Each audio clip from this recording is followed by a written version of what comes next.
Muy Bueno, bien. encantadas de que estamos en esta charla, historias de familias, y qué familias no tiene historias, ¿no? Todas, hay historias más bonitas, historias más duras, historias de dolor, historias de traición, historias de abusos o historias de cuestiones que fueron muy dolorosas para algunas familias. Y nosotros en esta geografía donde nos toca habitar en este territorio, todos tenemos nuestras historias, los orígenes, las familias, cómo se habitaron en los distintos lugares. Entonces, las historias son como eso muy necesario de recuperar. Por eso esta charla no se llama el árbol genealógico y sus variables, los tesoros del árbol, la posibilidad de sanar tu familia, sino se llama historia de familia, para que veamos las historias, para que nos demos cuenta amorosamente que las historias son seres que hicieron lo que pudieron, como mejor pudieron, comprometiéndose con lo que les tocaba vivir y con aquello también que eligiendo los sorprendió en la vida. Entonces, vamos a mirar esas historias desde el corazón, desde esa posibilidad de darnos cuenta que nuestro ADN está cargado de esas historias, que la posibilidad que yo tengo de sanar es reconociendo la historia, porque soy parte de la historia. Y me gusta decir que no soy culpable de la historia, pero soy responsable de la historia. No tengo ninguna culpa, bien soy inocente, pero desde esa inocencia necesito aprender a ver. Tengo que ver qué pasó, cuáles fueron las historias. Porque resulta que en mi familia, y voy a usar mi familia, hay mucha historia de conflictos de pareja. Hay mucha historia de conflictos entre hermanos. Hay mucha historia de quiebras económicas, importantísimas quiebras económicas. Entonces, ¿qué quiere decir todo eso? ¿Cómo se resignifica y yo puedo ver en mi historia la historia de mi familia? ¿Y qué puedo hacer para mejorar esta historia? Y para, en mi caso, poder no seguir transmitiendo una historia dolorosa y poder transmitir una historia más esperanzadora, pero no llenándome de secretos, porque los secretos también, los secretos guardados, hacen que la historia siga. Entonces, transparentando realmente nuestras vidas, haciendo que nuestras vidas sean transparentes, que se puedan ver, y quienes nos acompañan puedan ver y leer en nuestra vida, como páginas de un diario. Por eso, antes, y esta era una costumbre muy usada por las abuelas, mi madre lo hacía, escribían diarios y anotaban en el diario todas las historias. Y los diarios estaban ahí, o hacían cartas, y en las cartas uno podía leer qué historias se habían tejido. Pero nosotros con la cibernética hoy tenemos otra historia, pero no por eso no se tejen historias, no por eso no se profundizan conflictos. Entonces, estamos ante un gran cambio. ¿Y cómo vamos a vivir esos cambios? Aportando ahora nuevas sabias, sabias como conocimiento, sabias como posibilidades de, me di cuenta, wow, ahora esto es Esto antes no se sabía y ahora lo sé. Entonces ahí le estoy aportando nueva savia. Resulta que yo soy una niña que quedó a la deriva porque mi mamá trabajaba todo el día y mi papá, peor, trabajaba más y quedé a la deriva. ¿Y cómo fue la crianza de mis hijos? Entonces ahora voy viendo, pero voy viendo con amor y voy viendo con compasión. Es otra gran herramienta, la compasión, no solo para los demás, sino la compasión hacia mí mismo, porque pude ver lo que pude ver y hay cosas que recién hoy estoy aprendiendo a ver. Por eso las nuevas sabias, ¿sí? Entonces, bueno, lo primero que me gustaría decirles, ya como carácter teórico, ¿sí? Jung es uno de los grandes estudiosos del árbol genealógico, porque a él le interesa mucho el inconsciente colectivo, es el que genera este concepto de inconsciente colectivo, lo genera Jung, y Jung dice que las familias tienen un inconsciente colectivo. O sea, hay pactos, hay tratos, hay maneras de pensar, de ser y de hacer en las familias, que es como un ámbito cerrado. Es como determinada familia se maneja de determinada manera. Por eso está bueno preguntar a la familia, ¿qué significa para la familia? ¿Qué hubiera sido para la familia? ¿Sí? Porque eso me va a ayudar a mí a darme cuenta lo que se podía y lo que no se podía. Y de alguna manera, eso que no se podía, ¿por quién estaba prohibido? Porque la clave del árbol siempre va a ser que todo lo que no ha sido reconocido, todo dolor o sufrimiento que no ha sido reconocido, va a volver como conflicto, como destino, como suceso, ¿eh? En forma de vértigo, porque todo está guardado y vuelve en automático. Y cuando vuelve en automático yo no lo veo y no entiendo por qué ocurrió. ¿Sí? Un suceso como un accidente de tránsito y muere el padre a los 30 años. Y es inexplicable, ¿verdad? Pero eso tiene una explicación.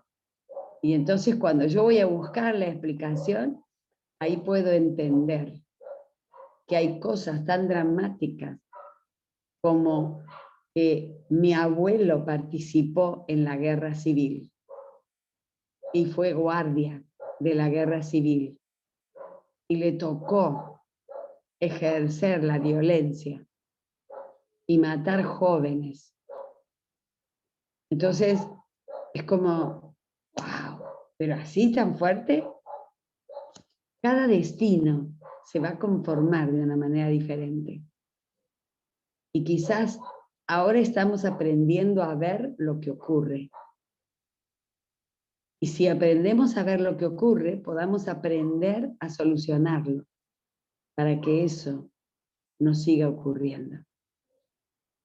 Porque es lo que dice Jung, lo que no fue reconocido volverá como destino.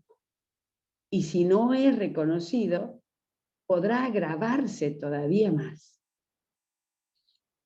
Entonces, cuando hablemos de las historias, es muy importante darnos cuenta que esas historias llevaron personas y que esas personas llevaron vida y que esas vidas merecen respeto, respeto y reconocimiento y que yo puedo estar ahí.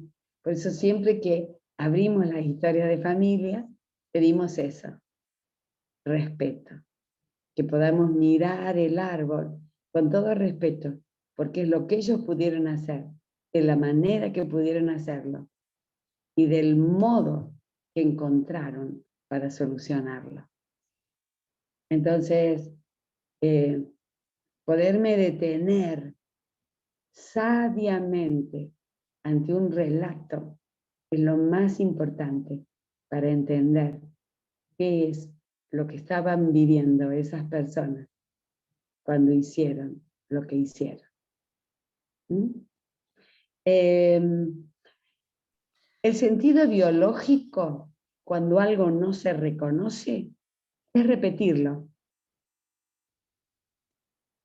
Si yo fui abandonada, el abandono es la información que yo llevo, entonces yo voy a abandonar o voy a hacer lo superopuesto. Es decir, no voy a darles respiro. No voy a permitir de ninguna manera que se alejen 5 centímetros de mí. Entonces, por acción o por defecto, va a ser lo mismo. Por eso es tan importante reconocer una memoria transgeneracional, porque una de las características de la memoria transgeneracional, y ahora voy a hablar sí del transgeneracional, es darse cuenta que hay una tensión que no es racional, que no está ajustada, que de pronto dispara algo que no tiene nada que ver, que no es acorde con la intención que estoy mirando, ¿sí? Entonces eso es muy importante, porque ahí es donde empiezo a ver las tensiones. Jodorowsky lo llama los nudos del árbol, como dice, el árbol en los nudos se transforma.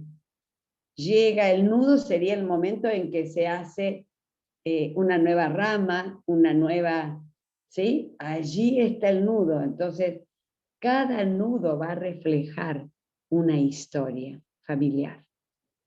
El síntoma, cuando aparece como enfermedad o cuando aparece como conflicto, no es más que la respuesta que el inconsciente ha encontrado para manifestarlo. ¿Sí? Entonces, al ser reconocido, suelta la tensión y puede ser modificado. ¿Sí? Comienzo a darme cuenta. La información está. Y lo que yo tengo que tratar es de poderla ver sin condena, aceptando que esa fue la información que había en ese momento y lo que las personas pudieron hacer. No quiere decir que yo no lo voy a valorar. Y yo no voy a decir, eso, yo te comprendo, pero prefiero que eso, no. Pero el juicio es poner condena. Y acá lo que tengo que poner es liberación, no condena. Porque esa historia ya pasó, ya es historia. Entonces, el ir hacia adelante es dar la posibilidad del no juicio, pero sí la valoración. Como eso, no lo quiero. Eso no lo elijo. Y al no elegirlo, de alguna manera, como que lo suelto. Eso que dice, bueno, pero soltalo de una vez. Dejá al abuelito en paz. ¿Hasta cuándo con el abuelito? Bueno, es para hacerlo más ameno y más gracioso. Hay libros muy bonitos para ver. Anne Schwarzenberger es la psiquiatra suiza que comienza el estudio realmente del árbol genealógico. Ella es la que va a acuñar, así como Jung habla del inconsciente colectivo, Anne Schwarzenberger va a hablar del árbol y va a comenzar a hacer los primeros árboles, estos que de alguna manera nos hemos familiarizado en trazar líneas y ponerlos y ver a ver cómo lo anoto y dónde pongo las fechas y de qué trabajó y que se separó, cómo lo anoto que se separó y que se volvió a casar, cómo lo anoto, cuántos hijos tuvo, dónde lo anoto, esa tecnología, por decirlo de alguna manera, de poder expresar en un diagrama qué pasó, de dónde venimos, fue Hans Sossenberger. Y Hans Sossenberger estaba con su nieta, la nieta de 20 años, así que imagínense a Hans Sossenberger en una trayectoria de 40 años de psiquiatra, con su nieta que le pregunta: abuela, yo tengo una displasia mamaria. Mi mamá, o sea, la hija de Hans Sossenberger, también tiene una displasia mamaria. Y vos también tenés una displasia mamaria. ¿Y eso de dónde viene? Psiquiatra, experta y de muchos años, captó la pregunta y dijo: wow.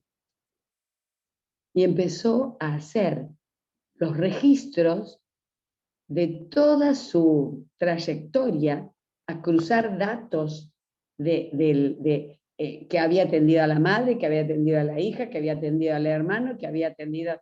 Y ahí empieza a procurar la información para descubrir qué historias hay detrás de los síntomas físicos. ¿Sí? La ciencia lo ha visto, el ADN ya ha visto, y la conformación, los ojos azules, el pelo marrón o negro o rubio, lo ha visto, pero claro, en lo externo. Entonces muchos de los estudios que se hicieron desde el nivel físico, pero no desde el nivel psíquico, desde el nivel mental, desde el nivel cerebral, estructural, cómo se ha ido avanzando, y menos aún desde el nivel energético.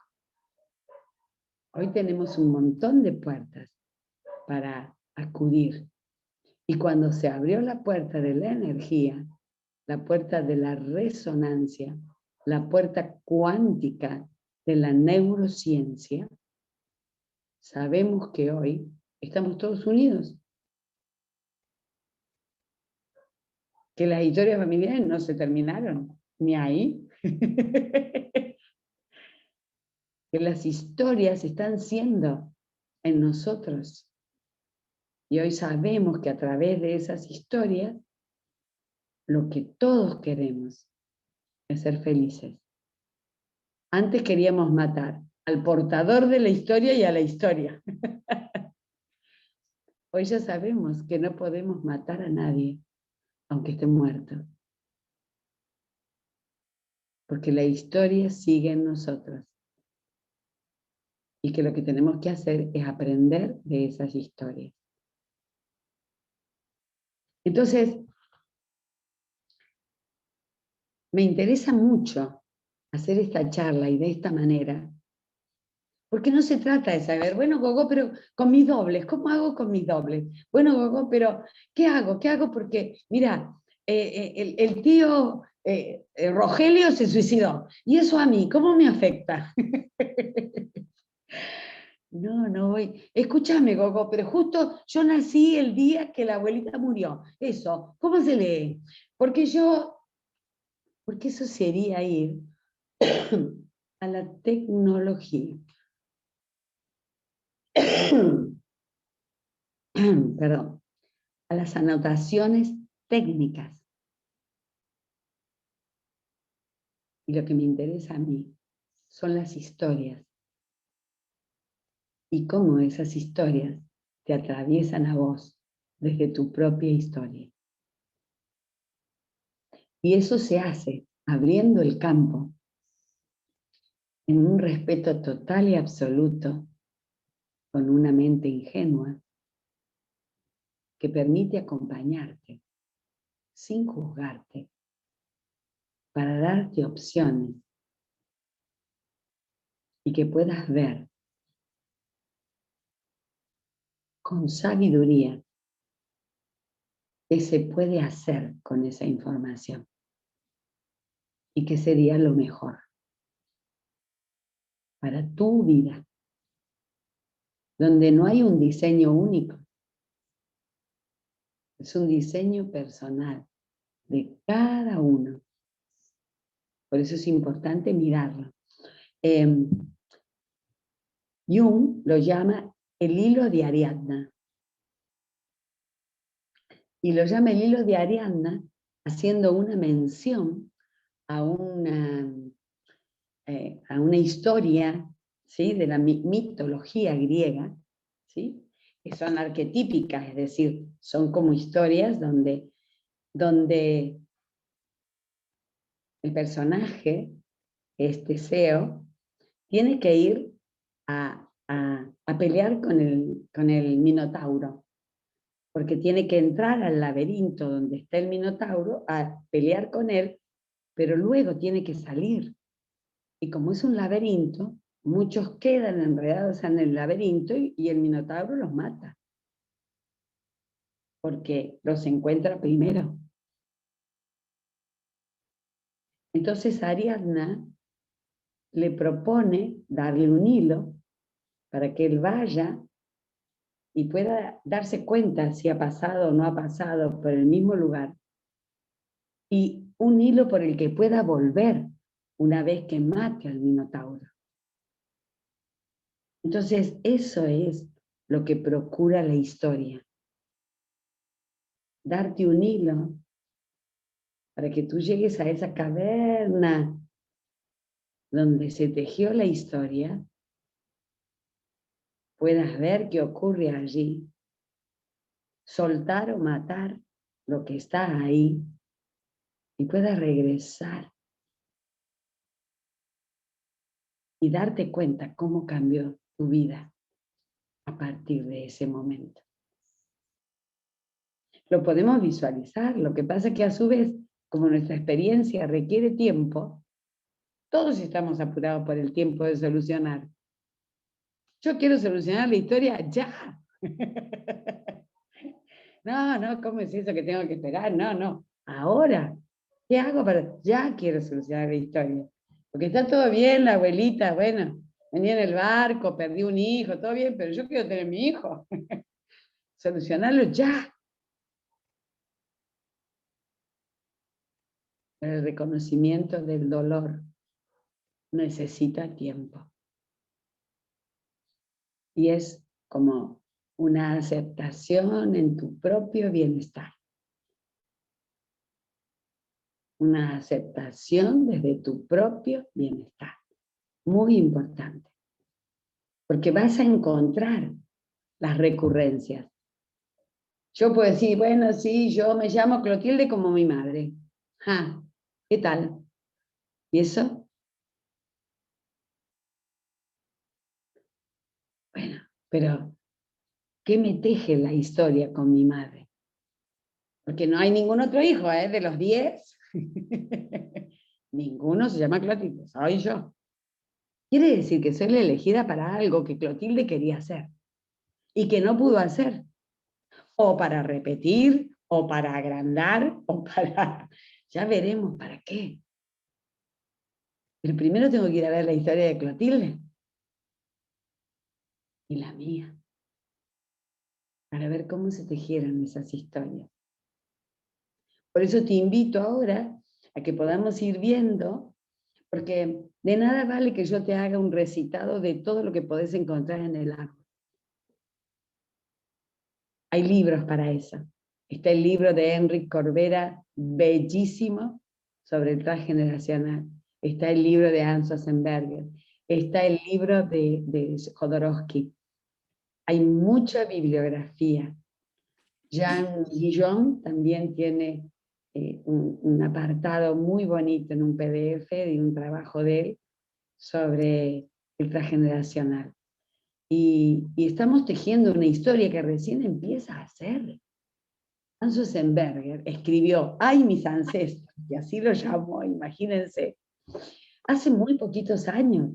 Y es la primera bibliografía que hay sobre transgeneracional, porque es la primera que inicia la investigación. Así que sintámonos dichosos, dichosas, de estar tomando esta responsabilidad de saber y sentarnos en la rueda como nos sentamos hoy para charlar. Así que yo ya no voy a hablar más, ahora voy a contestar historias, que me cuenten y que yo les cuente, y que me hagan preguntas. Esto que tiene que ver, y qué, y cómo, en un modo ameno, en un modo simpático, a las que tengamos respuestas y a las que dejemos abiertas. Gogo.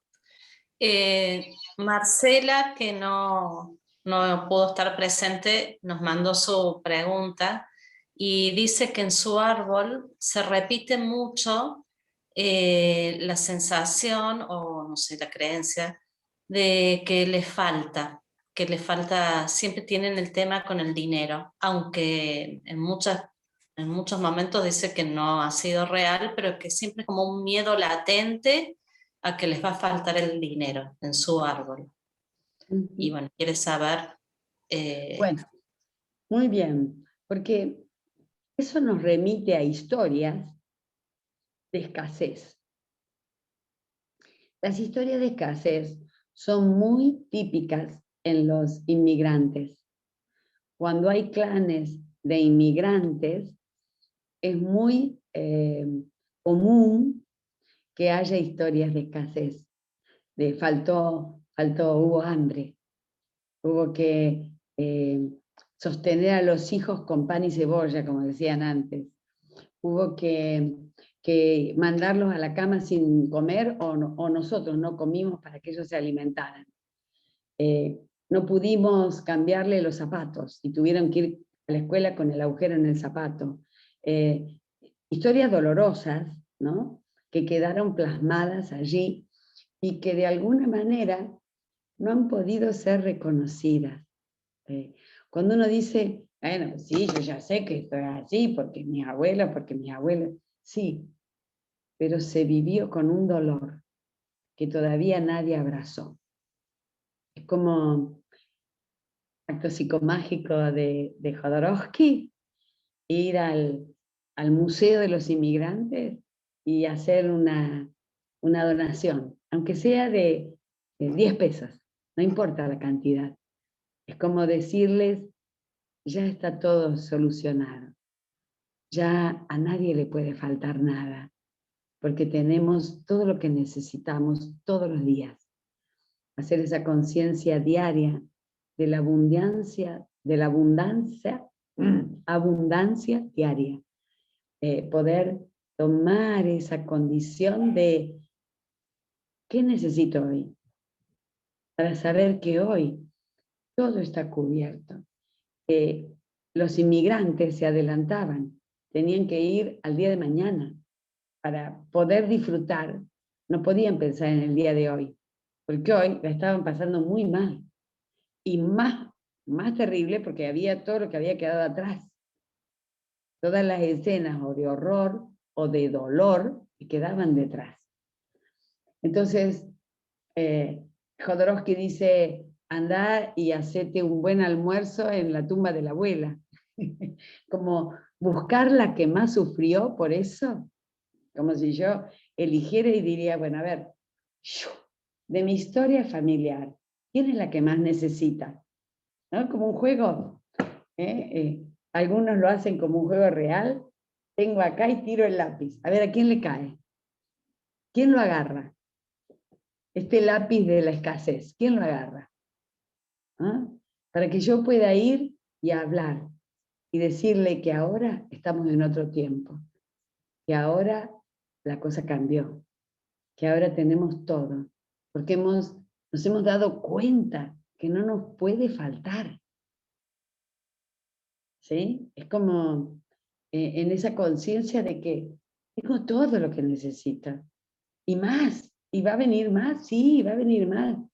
Es como visiono el futuro, como un gran, como una gran posibilidad de seguir adelante y de cuántos recursos son los que necesito. Realmente, porque hay como una gran preocupación de que tengo que conseguir más. No sé por qué, pero tengo que conseguir más, porque no sé por qué, pero Tengo 2 casas, pero no me alcanza. Tengo 3 cosas, pero no me alcanza. Y toda la preocupación. Entonces, toda esa energía que se va a chorros en la preocupación, cesa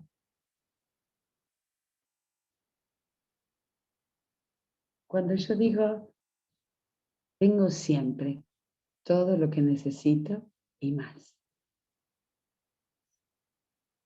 Pero para eso realmente tengo que entrar en ese proceso. Y yo les voy a dar 5 tips a Marcela. El primer tips es que cuando aparece ese pensamiento de falta, lo vea. Lo veo. Estoy pensando esa huevada.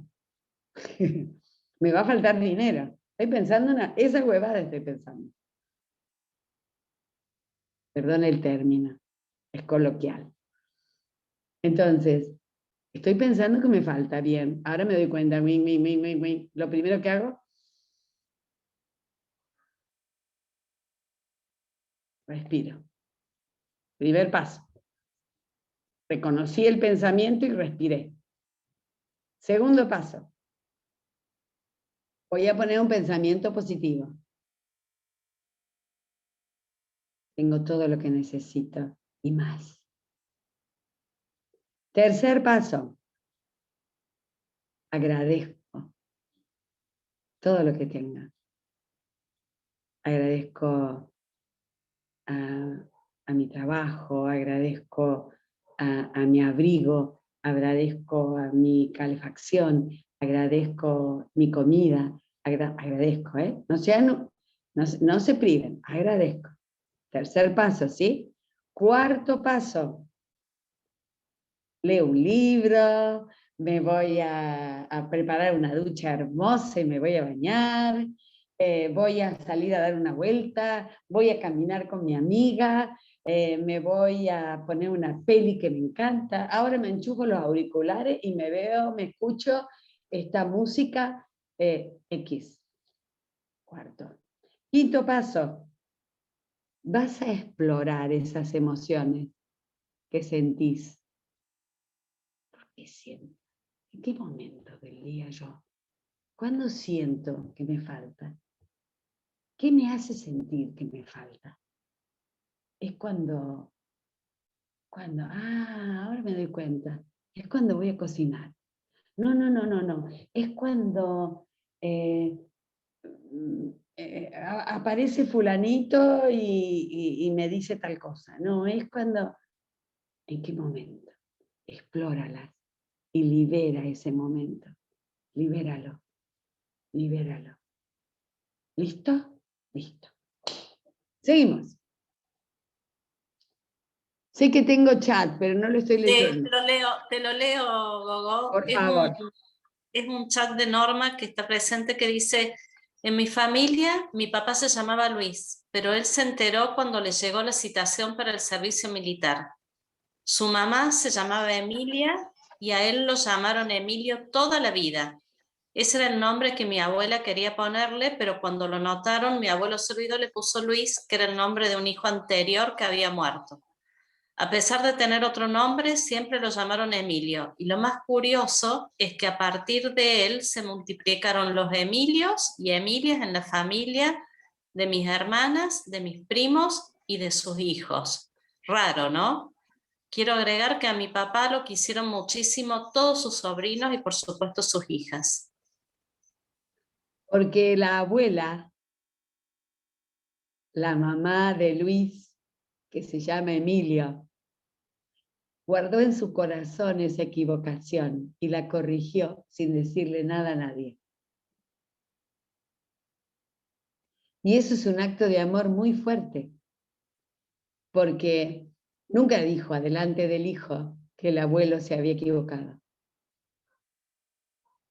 ¿Se entiende? O sea, para que él se entere que se llama Luis, cuando es el servicio militar, está bien que antes las cosas no se anotaban tanto, ni había tanta legalidad, que de pronto uno podía decir el nombre y chau, y la gente lo tomaba como tal.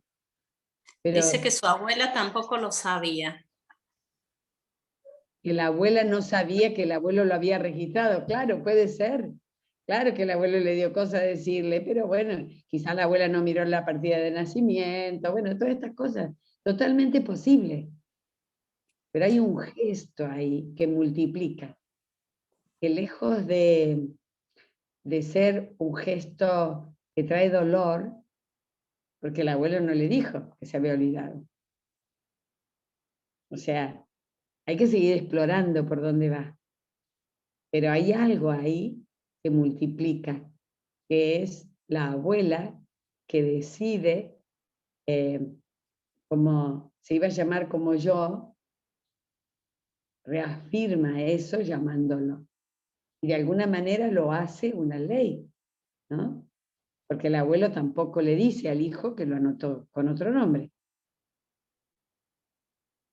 ¿Sí? Hay algo que se calla, que se otorga, pero que no causa, a ver, no hay ninguna cosa que esté devastando. Por eso lo que se mira es el, como si uno pudiera decir, el defecto, el error. En este caso el error fue subsanado. Está bien, con un secreto del abuelo, porque el abuelo nunca contó que lo había inscrito con otro nombre. Estoy imaginando, porque no está toda la historia.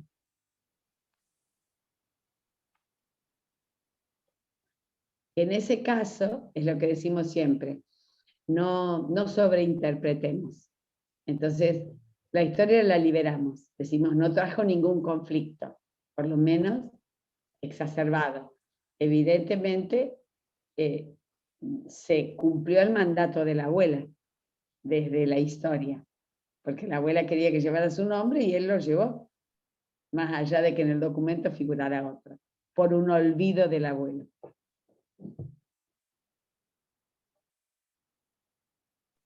Bueno, dice muchas gracias. Mientras, si alguien más quiere hacer alguna pregunta, les quiero comentar que el 17 de julio, cuando hagamos la formación bio, vamos a ver justamente el tema del árbol genealógico, tu lugar en la familia, los programas familiares. Así que también están invitadas para seguir profundizando en esta temática. A mí me gustaría decir, Mariana, muy bien, gracias por recordarle, porque yo por ahí me olvido con estas cosas. Averiguar quién era Luis, de dónde viene Luis, dónde está Luis, o sea, quién era Luis, por qué el abuelo, o para qué el abuelo le puso ese nombre. A lo mejor hay un Luis que está pidiendo ser reconocido. ¿Se entiende? Eso es para Norma, Sí, específicamente.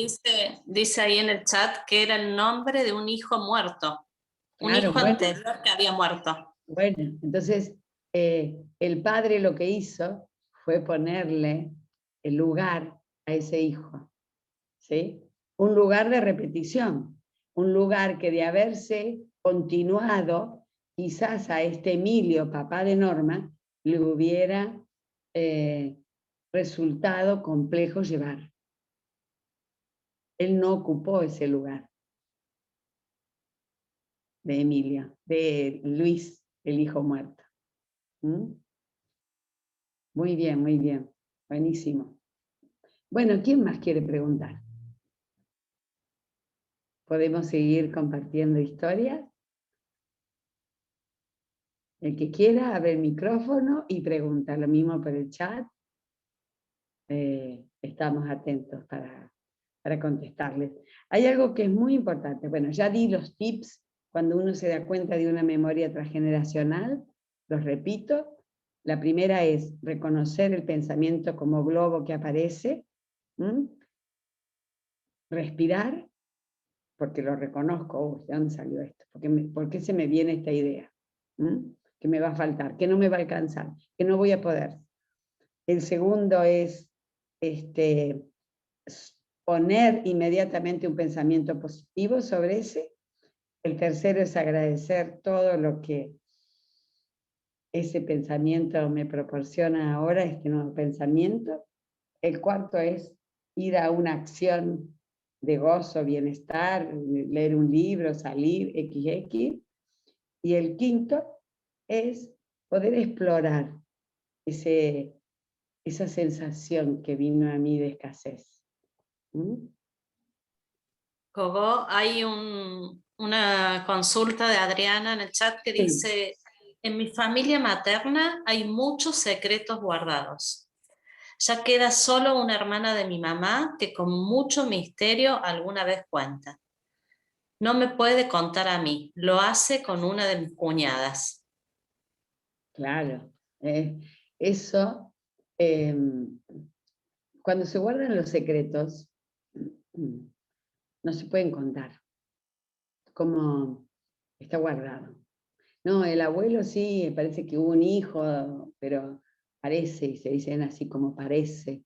Yo no sé bien, pero había una mujer que yo la vi solamente en un cumpleaños y que vino con un hijo. A mí me parece que esa mujer con ese hijo que vino tenía algo que ver con el abuelo, pero, o sea, se van contando a cuentagotas.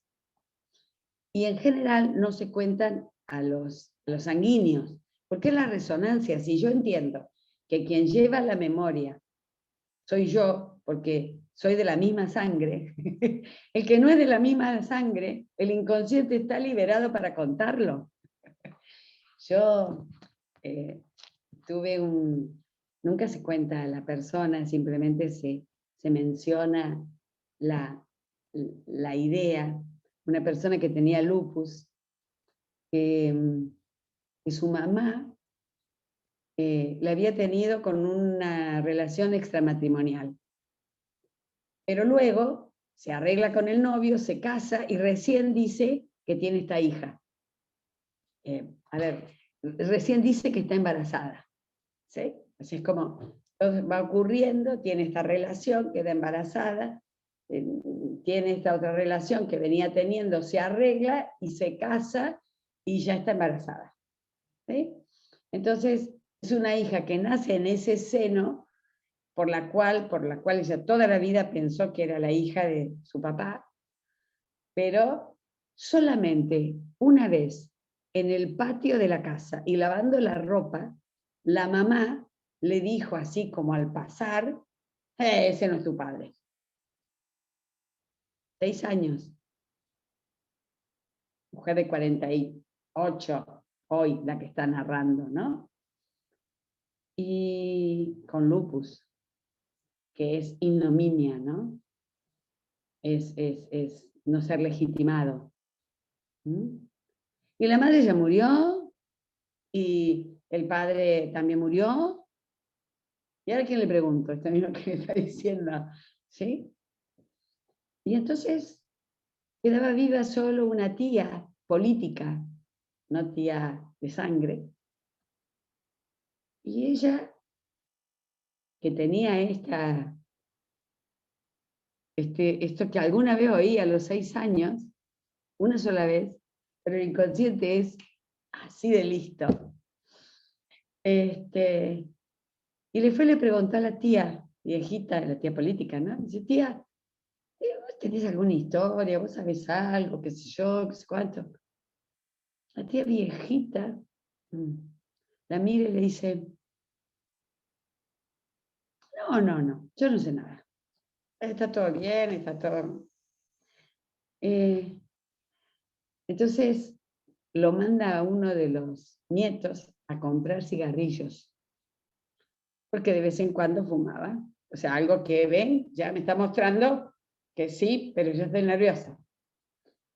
Entonces la tía se levanta, bueno, no lo voy a hacer, pero se levanta, prende el cigarrillo y desde la mano apoyada acá le dice, tu mamá estaba muy gordita cuando se casó.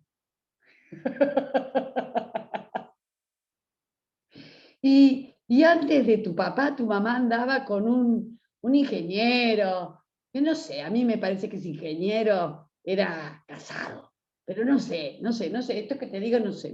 Yo pero parada, es decir, todo su cuerpo estaba liberando una memoria. Y ese hombre era así, se llamaba tanto así, y listo. Y se volvió a sentar y le dijo, bueno, apagó el cigarrillo, algo que la mujercita anciana no hacía, ¿Se entiende? O sea, apareció otro personaje. Se sentó y dijo, ah, bueno, sí, no, nena, yo no sé nada. Dijo, no sé nada. Volvió al cuadro. Pero eso valió para que ella pudiera saber que eso era real, que su papá no era su papá, que su mamá había estado en amores antes con este hombre, que era un hombre casado, y empezó a averiguar, el hombre ya estaba muerto también. Pero de pronto empezó a hilar un montón de cosas, como que sus hermanos le decían, vos qué te crees, que vos, que porque sos leída, porque sos estudiosa, porque sos, y vos que siempre le hacían a un lado. Claro, porque ella era la oveja blanca. Ella era la rubiecita, la que tenía la tez blanca, la que no era hija de papá. ¿Se entiende? Entonces a veces las historias llegan. Hoy, hoy por suerte esa mujer está radiante y está sana, aunque les cueste creerlo. Cuando las memorias se reconocen y se sanan y se aceptan y se hacen ritos, actos de psicomagia que realmente vayan desde el corazón, la gente suelta. Bueno, Mira, Teresa dice que al igual que Adriana, en sus dos familias, materna y paterna, hay muchos secretos guardados, que era una modalidad de la época. Hoy están todos muertos y mis dudas siguen. Hay cosas que las deduzco, pero no tengo seguridad de nada. bien. Lo que tengo para decirle a Teresa es que no dude de las cosas que deduce, que confíe en su corazón, que aquello que deduce es lo que su inconsciente y su corazón le están permitiendo saber. Porque si nosotras con esta mujer que yo les cuento, con esta gran personita divina con la que trabajamos esta historia, no hubiera confiado, no se hubiera limpiado. Y no teníamos ninguna prueba, salvo el relato que ella me hizo, describiéndome, y dice, y lo que yo sentí, Gogo, lo que yo sentí, Gogo, era que estaba diciéndome eso. Y ahí empezaron a caer todos los cuentos y todas las historias que sin decir le dijeron, que sin firmar le confirmaron. Entonces, a la que tenés que confiar, Teresa querida, esa es vos, en tu corazón, en que esa historia que a veces viene por sueños, a veces viene porque me encuentro, vos sabés que casualmente hoy me vino a ver el hijo de la señora que de nuevo, confía. Vos sabés que justo hoy apareció fulanito y me dijo de que te quería decir esto. Justo hoy me vienen a pedir ayuda para que yo intervenga en esto. El inconsciente siempre va a estar ahí y va a estar por resonancia y va a estar comunicándote lo que está pasando. Así que lo importante es empezar a tirar el hilo de la historia. ¿Qué hilo es? ¿Qué secreto es el que te... ¿Cuál es? Empieza a tirar de ese hilo. Empezá a sacar, ¿qué te acordás? Anotalo. Poné la foto de la persona que querés que te cuente. Ya murió, no importa. Trae la foto y ponele y prendele velitas. Todos los días levantate, prendele la velita y decís, estoy acá para que me cuentes. ¿Qué pasa? Contame. Yo quiero saber. Y no voy a juzgar. Estoy dispuesta. Ya he crecido y puedo aceptar cualquier cosa, porque sé que lo que se hizo y lo acepto. Hoy no me interesa, solo quiero paz y quiero abrigarte y abrazarte para que me cuentes. ¿Se entiende cómo es? Entonces la información va a llegar.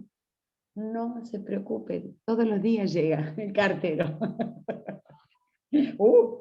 Y ahora llaman por teléfono. Bueno, nada, disculpen, no me sé. Listo.